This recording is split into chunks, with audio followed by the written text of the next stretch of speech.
neste momento, muito património, vilas romanas, por exemplo, recintos de fossos pré-históricos e outro tipo de património arqueológico tem sido fortemente afetado.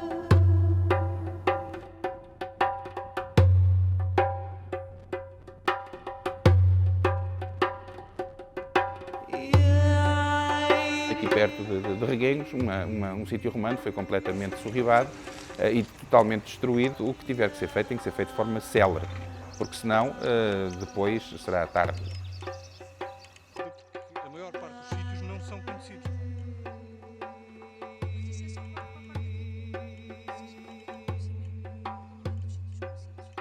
Repara, o conhecimento que eu tenho sobre o que acontece efetivamente na maior parte dos casos não é muito grande, porque não estou na tutela, não estou por dentro, mas tenho algum conhecimento, tenho sabido algumas coisas e a ideia que tenho formada é que, de facto, a fiscalização falha. E falha, antes de mais nada, por falta de meios.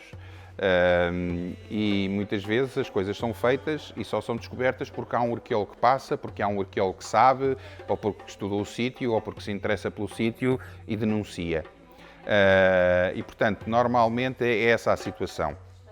E uma vez acontecido o problema, aí a tutela normalmente tem vindo a tentar exigir algumas medidas de minimização sempre a posteriori, para tentarem diagnosticar o que é que foi afetado, em que medida é que foi afetado, mas que obviamente nunca resolvem o problema. Quer dizer, nem paliativos são pequenos remendos que são feitos e que, de facto, não resolvem o problema, porque o problema tem que ser resolvido a montante. E a única mancha de gabbro de dioritos, desta rocha muito branda, aquela rocha que é uma...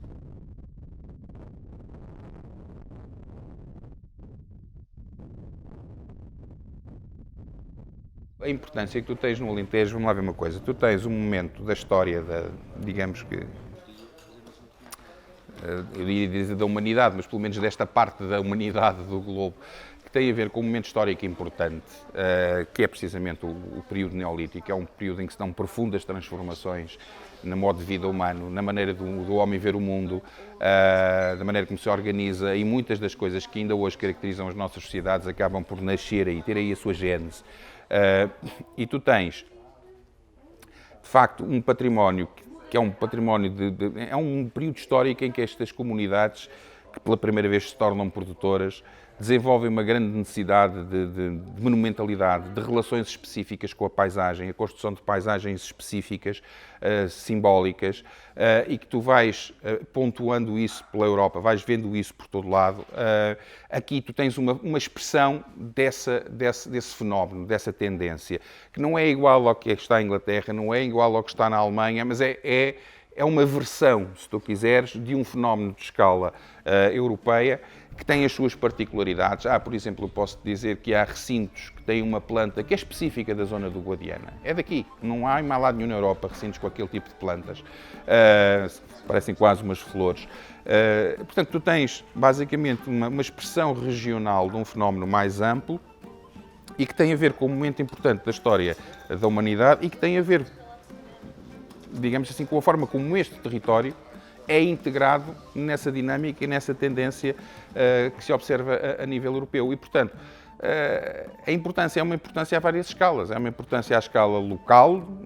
Os Perdigões, por exemplo, têm uma importância à escala de Reguengos, têm uma importância à escala nacional. Eles vão ser, neste momento, estamos à espera da publicação, que seja considerado monumento nacional.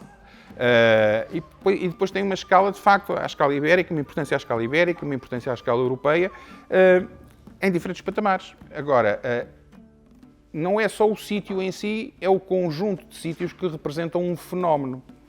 É como se estivéssemos a falar do megalitismo, quer dizer, a anta pode ser importante por si, mas é importante enquanto representativa de um fenómeno que também, curiosamente, aqui no Alentejo, é um dos núcleos principais do fenómeno megalítico a nível europeu.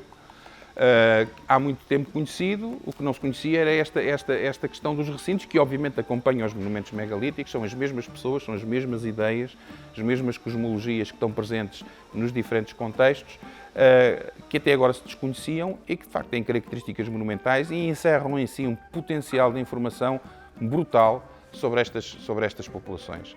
Desde a sua economia, a sua organização social, às suas práticas funerárias, ao que comiam, aos animais que existiam e com os quais se relacionavam, as tecnologias que tinham, portanto, a flora que existia, ou seja, o ambiente, a possibilidade de reconstituir o ambiente. Estes sítios são autênticos arquivos de informação sobre as comunidades e o tempo de há 5.000, 6.000, 4.000 anos atrás. E, portanto, é como se estivéssemos a pegar fogo a um arquivo, nos casos por ignorância, noutros casos por falta de discernimento sobre a importância das coisas. E, de facto, há pouco conversávamos que o Alentejo já tinha sofrido um primeiro grande impacto quando foi, enfim, no Estado Novo, nos anos 40, as campanhas do trigo e que tinham destruído muitos monumentos megalíticos e muito património arqueológico na altura. Mas, como dizíamos ao almoço, a situação, sendo genericamente a mesma, é muito diferente hoje. Primeiro, porque o impacto é muito maior, porque a maquinaria, a extensão das áreas afetadas é muito maior e a maquinaria tem outro potencial, digamos, de destruição. E, por outro lado, na altura não se tinha a consciência patrimonial que hoje se tem, nem se tinha a legislação que hoje se tem e, portanto, hoje, o que deveríamos estar a fazer com base, não só nos valores que temos, como também com base na legislação que temos, não está a ser feito. E, portanto, há, de facto, aqui uma situação que é bem mais gravosa, não só em quantidade, mas também porque, supostamente, nós deveríamos estar a defender valores que proclamamos, a cumprir leis que escrevemos, mas que depois, na prática, não estamos a saber dar resposta à situação.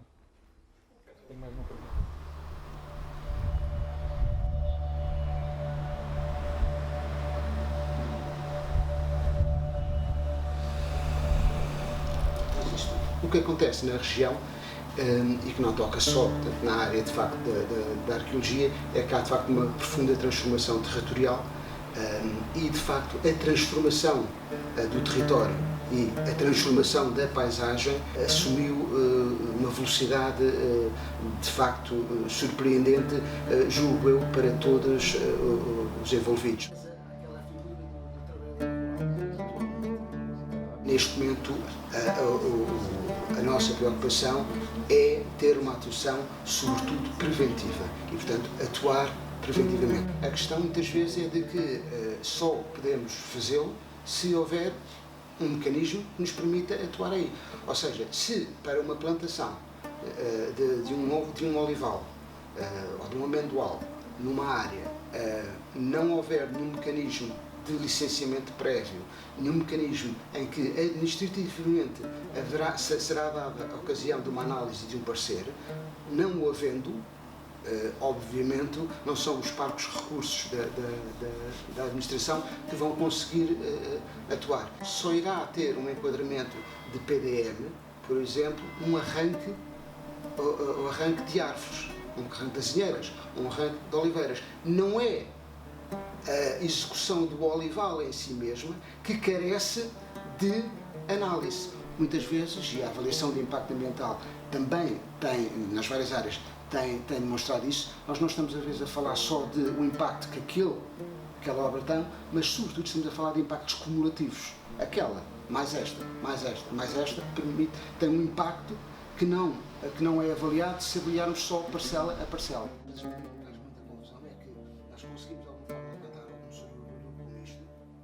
Nós estamos a falar de uma área que vai desde do Alandroal, que vai até Moura, até Cabas. É de facto uma área muito grande e para o lado do mar até Alcácer do Sal. Portanto, estamos a falar de uma área de facto muito, muito vasta e que o Alqueva, na Associação Geral, ficou preso muitas vezes à ideia da barragem, da maior barragem da Europa, tal como é. Depois de ter sido construído essa barragem, que na zona onde se implantou teve o seu grande impacto, a verdade é que nos mais de 10 anos depois que se seguiram, o que se abriu foi autoestradas, digamos, de água, a tal rede primária de adutores, que ligou a barragem de Alqueva e Pedrógão a outras barragens e reservatórios, e portanto isso é o que é a rede primária. A partir de cada um desses reservatórios vão sair depois uma outra teia de canais de rega que vão dar a pontos de captação de água, são os chamados hidrantes, e isso é o que forma a rede secundária de rega, os blocos de rega. O que é que vem a seguir? Vem a seguir em que isto foi tudo um investimento público, um investimento de milhões, em que foi sempre acautelado todos os fatores da arqueologia, e daí que hoje, efetivamente, o Alentejo em termos históricos, tem outra história para contar, porque efetivamente a revolução de conhecimento foi enorme. A seguir, o que é que temos? Temos os tais hidrantes colocados nas propriedades, e o proprietário que vai aí colocar o seu amendoal irá ele também fazer as suas condutas de rega terciárias, digamos assim, que liga àqueles hidrantes para regar a sua propriedade. E é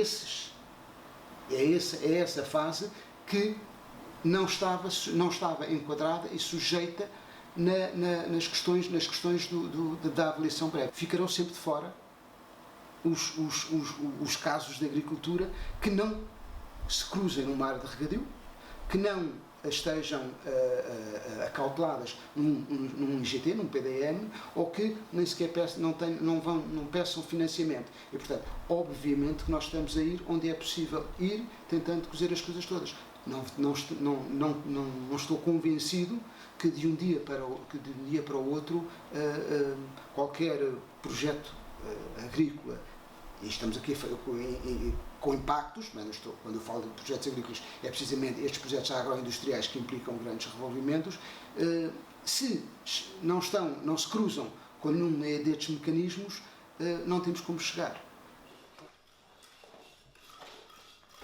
Os Perdigões são, de facto, um dos recintos pré-históricos de fossos mais importantes do país, não só pelas suas características em si, mas também pelo facto de terem um projeto de investigação há muito tempo. E o que vocês podem testemunhar é que, sendo um sítio muito importante, o seu desconhecimento fez com que ele tivesse sido fortemente afetado por uma lavra profunda em 1996. De facto, o sítio foi profundamente afetado porque aqui existia um olival, aqui se quis plantar uma vinha, o que levou a uma lavra profunda de cerca de 90 centímetros de profundidade e que acabou por afetar muito a parte superior do sítio, os contextos superiores do sítio. O que nós podemos ver atrás de mim é um sepulcro tipo Tolos, um sepulcro em falsa cúpula, do terceiro milénio antes de Cristo, e cuja parte de cima foi completamente obliterada pela sorriba. Estas marcas horizontais que veem são os restos das valas provocadas pela sorriba, e portanto só a uma cota de abaixo dos 90 centímetros é que os contextos começam a estar preservados. Sem dúvida que o que ainda cá ficou é muito, o que cá ficou é muito importante e tem permitido o desenvolvimento de um projeto de investigação de referência nos últimos 20 anos, mas seja como for, houve uma parte da vida do sítio, uma parte da história do sítio que acabou por ficar totalmente destruída com esta sorriba, com esta lavoura profunda. Infelizmente esta é uma situação, isto aconteceu em 1996, num tipo de sítio que são os tais recintos de fossos que à altura eram praticamente desconhecidos em Portugal. Hoje sabemos que o Alentejo tem uma das maiores concentrações deste tipo de património, que é ainda muito desconhecido do grande público, mas que é um património muito relevante, que existe por toda a Europa, que era praticamente desconhecido em Portugal. Os últimos 15 anos, 20 anos, têm vindo a revelar uma grande concentração deste tipo de sítios no Alentejo, e que são sítios que têm vindo a sofrer, enfim, uma profunda afetação com a reconversão agrícola que está a acontecer por todo o Alentejo, em grande medida graças aos projetos de irrigação que estão relacionados com o empreendimento da Alqueva. É uma situação grave. Nós podemos inclusivamente testemunhar isso no Google Earth, onde temos imagens do histórico, imagens de 2003, em que vemos os recintos na fotografia de satélite, depois vemos noutra imagem de um ano mais à frente a vinha a aproximar-se, e depois na imagem mais recente já não se vê recinto nenhum, já está tudo coberto de vinha.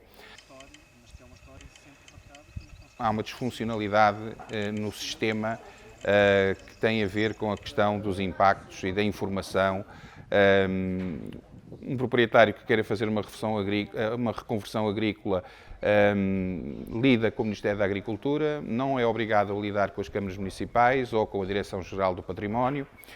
Esses é que têm a informação, por sua vez não se relacionam, não há comunicação entre as câmaras municipais nestes projetos e a DGPC e o Ministério da Agricultura e, portanto, há um triângulo que não se comunica entre si e as pessoas acabam por avançar com projetos de reconversão agrícola sem saberem que têm património, sem ele ter sido inventariado, não são sujeitos a estudos de impacto ambiental.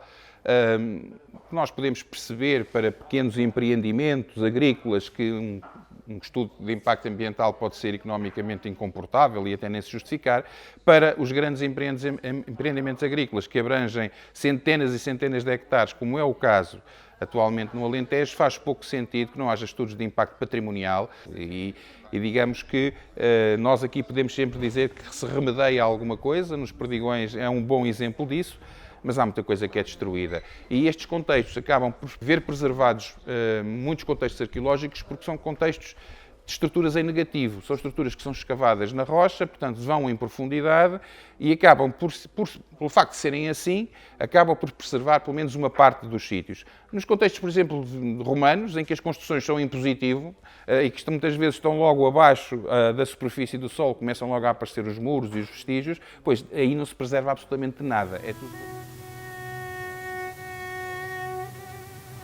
O Alentejo é efetivamente uma lição de história enorme.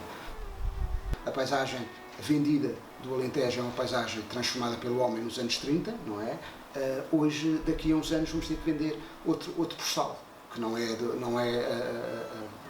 essa paisagem. A forma como é que estas paisagens se vão mudando é que, se não é feita agora essa reflexão, os custos sim podem ser, na minha opinião, bastante grandes. No nosso caso, obviamente, o que está aqui em causa é a memória e se o Alentejo é património a diversos níveis e é assim que é valorizado, esta é uma prioridade, não há dúvida.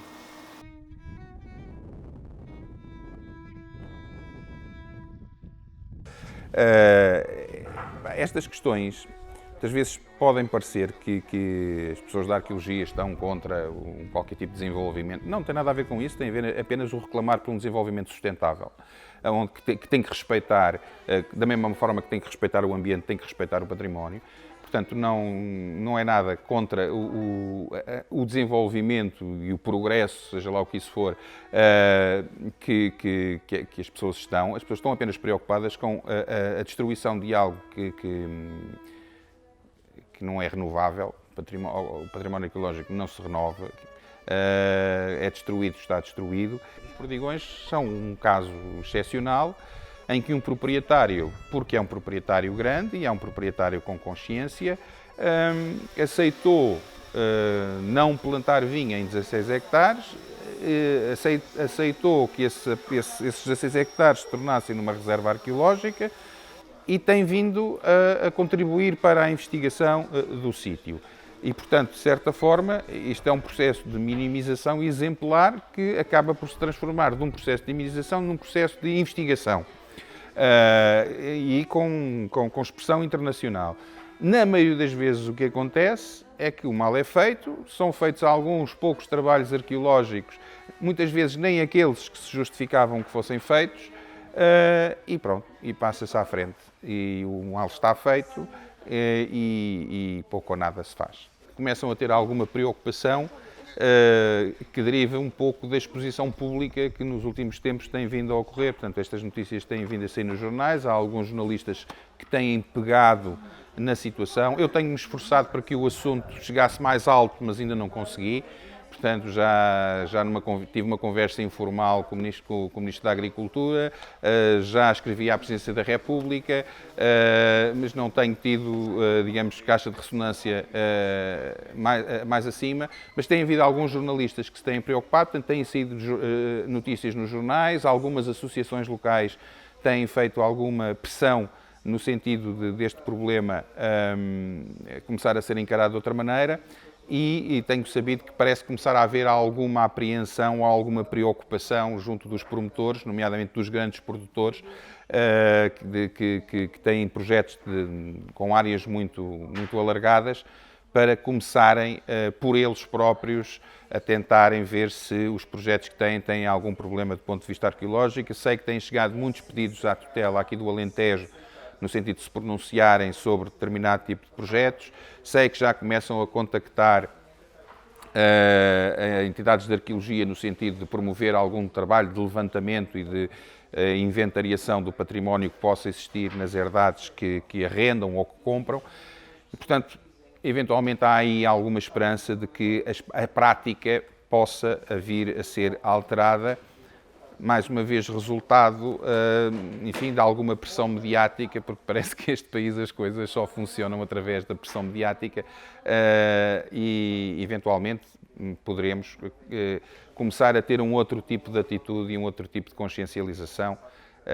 Mas vamos ver, são sintomas que se estão a começar a sentir. Não sei ainda se esses sintomas se vão transformar numa prática recorrente e bem coordenada entre as diferentes entidades que estão envolvidas.